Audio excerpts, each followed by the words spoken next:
নমস্কাৰ দীপজ্যোতি নাটৰ লিখনিৰে আৰু জ্যোতিপ্ৰসাদ বৰদলৈ আবৃত্তিৰে আপোনালোকৰ মাজত এটি সুন্দৰ কবিতা আগবঢ়াইছোঁ।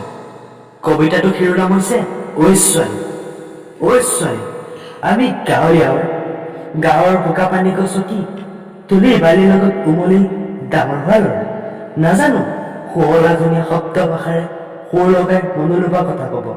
যি কম খোলাখুলি কম, লোকদাত নাই আমাৰ অন্তৰত। আমি গাঁৱলীয়া হৈ এইবাৰ ভোগালীতে গাঁৱলৈ আহিবি। দুই মাঘত ফাকলি পথাৰত বিৰাট গৰু যুঁজ চাবিহি। গাঁৱৰ সমূহ ৰাইজৰ লগত নভোজ খাবলৈ পাবি। গাঁৱৰ নাম শুনি ভয় একো নাখাবি। গাঁও নামৰো বৈশিষ্ট্য আছে। বনৰে পাগল হাতী টাঙন মাৰি মৰাৰ বাবে গাঁৱৰ নাম টাঙন মৰা ৰাখিলে। এই গাঁৱৰ মানুহবোৰ বৰ মৰমীয়াল।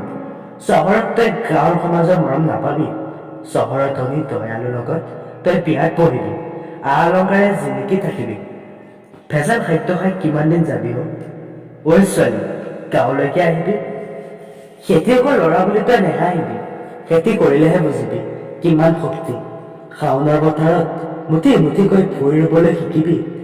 আঘোণৰ পথাৰত সোণগুটি বুটলিবি। পুহ মাহত ন ভাতৰ জুতি পাবি।